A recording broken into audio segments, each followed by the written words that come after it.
Hey everyone, my name is Wes, and welcome back to another episode of Terror Talk where I discuss creepy clips online. I created this original horror music to add to the video, and I hope you enjoy it. Be sure to leave your own comments, and when you're done watching, check the description if you'd like to listen to my music without the commentary. Now let's get into it and have some fun. This happened a few months ago, and I don't know why I agreed, but I decided to go with my friend Michael to a house party he was attending during our first year of high school. Even though I wasn't even invited, Michael was able to pull some strings and I accepted the invitation. Knowing that I wouldn't be able to drive, I made the choice to go with Michael. When we arrived at the home late at night, Michael told me to leave my phone in the car. He explained that maybe I could lose it or someone I don't know could try and take it from me while I'm not looking. At first, I was confused. I simply nodded, and we got out of the car.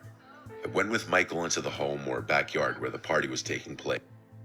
Have you ever left your phone anywhere or lost it? Let me know in the comments below.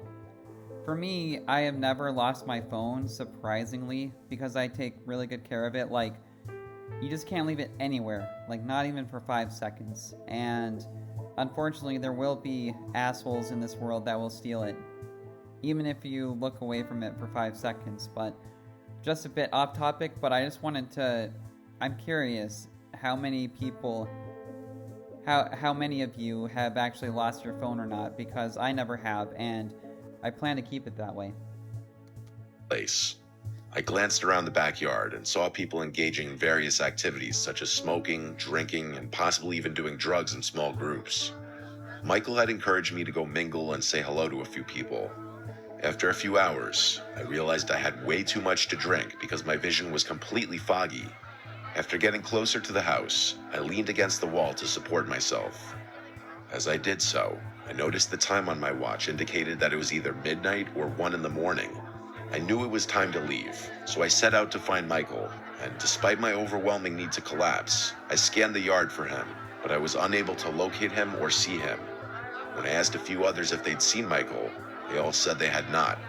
I decided to call Mike to find out where he was, so I reached inside my pocket to feel for my phone, but it wasn't there, and I cursed myself in the back of my mind because I realized that I had left my phone in Michael's car.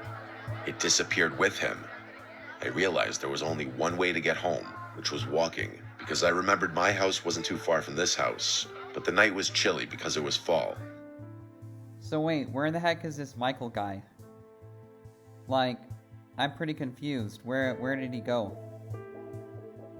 And why would he want him to leave his phone in the car? Like, I'd be pretty annoyed and even pissed off at this point for being in this situation. And that's why I don't drink. Like, it doesn't make you feel great, for one, and it just makes you confused and really tipsy and not thinking clearly. And I don't like that feeling.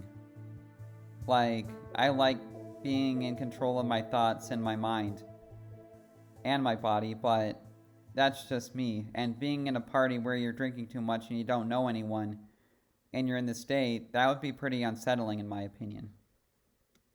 I thought about just asking someone else to take me home, but I didn't know anyone else that could help. So I stuck with my idea of walking home in the darkness by myself. I then got to the road and started stumbling down the street, and I knew I had too many drinks because I felt lightheaded and dizzy.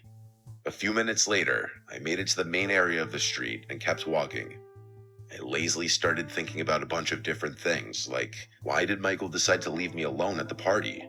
Or why I decided to listen to Michael's idiotic idea of leaving my phone in his car so I couldn't call him or anyone else.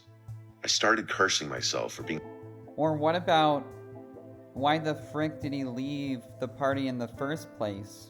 Why did Michael leave the party in the first place? Because that's pretty messed up. I'm still not sure if he actually left, though. I don't think that's really been confirmed yet, if he left. But signs are pointing to that he did leave. Like, what a frickin' bad friend to suggest bad advice with the phone and then just leave to make him walk home. Like, I'd be like, screw you, Michael. Being so careless with my drinking and even getting drunk, knowing I shouldn't have done that. I stopped walking on the side of the road because I was getting tired, and I crossed my arms over my chest tightly to keep myself warm. Then I remembered something I could do, which was hitchhiking, and I then held out my arm and stuck out my thumb, hoping someone else could see me. I watched as a couple cars drove past me. They wouldn't stop, and as minutes ticked by, I started feeling uneasy, thinking I would have to start walking again. It was past 1 in the morning, and there were a few cars driving past me, but no one was stopping because they either didn't notice me or didn't care. I hesitated and thought about walking home again, but I realized that in my drunken state, it would be too daunting. I was still holding out my thumb when a gray truck pulled up and stopped in front of me, and I smiled as I stumbled towards the vehicle. The window rolled down, and an older-looking man with a beard asked me if I needed a ride. I told him yes, and then told him where my house was before getting into the truck, feeling grateful for the ride. As we started driving down the road, the man started trying to make small talk with me, asking what happened to me. However, I was too disoriented to have an actual conversation with him, and the only things I could manage to say were low mumbles or just murmurs and groans. As we turned the corner to my street away from the party, I started feeling uneasy. For some reason, I couldn't shake the feeling that something was strange about this man. Suddenly, we drove past my house, and I told the man that we had just driven past it, and I felt my gut telling me to get out. Yeah, if you have a feeling like this about someone, then listen to your instincts, because it's usually telling you that for a reason, and it's definitely a bad sign that he would just drive past his house.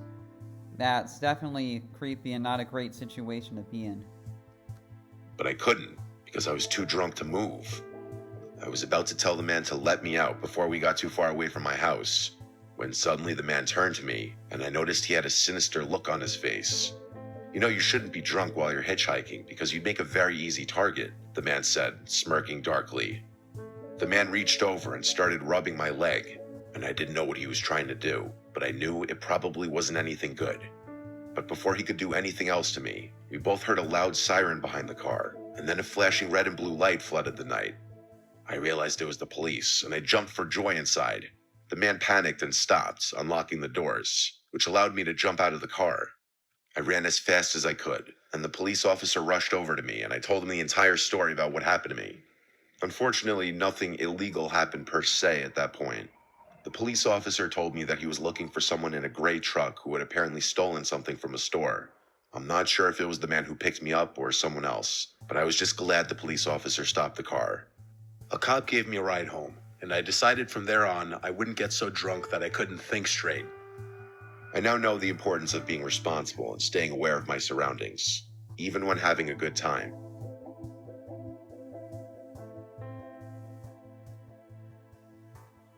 Yeah, and I completely agree with that about staying aware even when having a good time, because you can't really trust anyone these days, at least people that you don't know. And even people that you do know, they can throw you under the bus, but that's a whole other topic. But yeah, I think that this was a creepy story, but it leaves some unended questions, and I was hoping that I would get more closure on why the friend just left in the first place. Like, he never mentioned the friend again, or about, how pissed off he was that he got stranded there. But yeah, like, where the heck did his friend go? Like, why the hell did he leave? Why did Michael leave and just left him stranded there? And I would be pissed, I would have to reconsider that friendship for sure, if that ever happened to me. And it makes me wonder if this story is real, because it does leave some unended questions that don't make sense for the story, But either way, like, this was a good story, I thought, and I hope you enjoyed the commentary and my music, and I will see you in the next video.